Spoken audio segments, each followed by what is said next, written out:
Last weekend, I played my first game of Battlefleet Gothic. Not the PC game, the tabletop wargame, and it was a learning experience. Hey guys, Emils here, and in this video I'll give you a short overview of the two games we played and some of my first impressions of Battlefleet Gothic. Alright, let's get into it.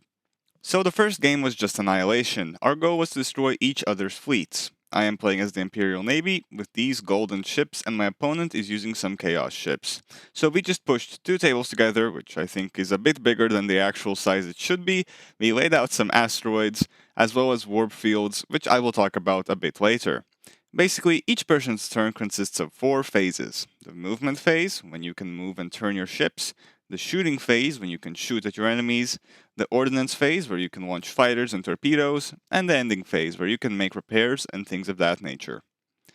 Our first turns were pretty much just advancing our ships forward. Each ship has a set amount of centimeters they can move, but cruisers, unlike escorts, have to move at least 10 centimeters before they can turn, so that can lead to some accidental warp travel.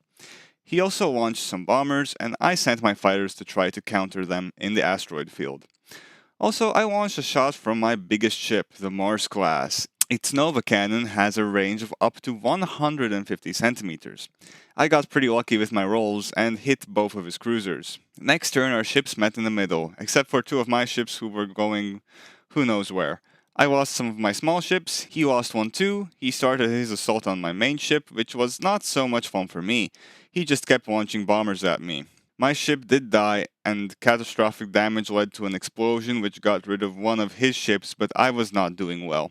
My other capital ships were scattered, and I only had a group of escorts that got killed quite fast near his ships. My cruiser did get through the warp, but he would have been off the table next turn if I didn't do a retrograde burn, which let me turn first and travel a bit less. My Dauntless class, which got through the asteroid field, technically should have gone into the warp, but we let it slide this time. Pretty much, if you go into the warp and you don't resolve your leadership dice, then bye-bye. Your ship is lost in the warp and is out of the game.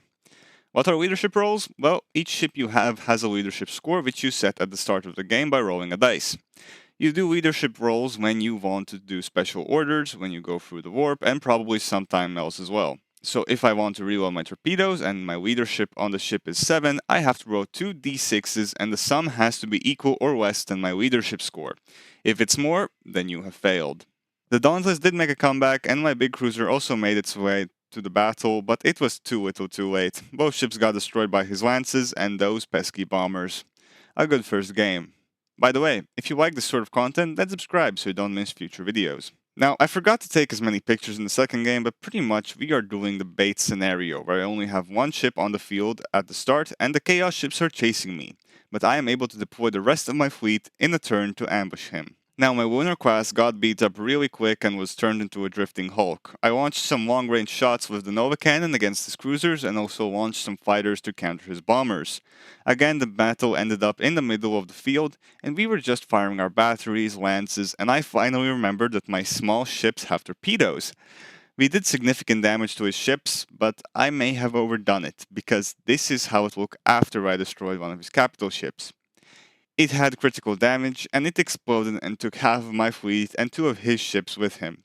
He quite easily took out my capital ship, and after that my two ships were no use against his big ship, so we called it quits, and he won again. But man, was that battle close. The second game was shorter, but it was more fun and had higher stakes. Overall, we felt like there was something missing to the game, but we deducted that it probably would get more fun if we used more advanced scenarios. It is a fun game, and I can see myself playing it again. Let me know what you think of it in the comments. Alright, that's it for me, and I'll see you guys next time. Bye!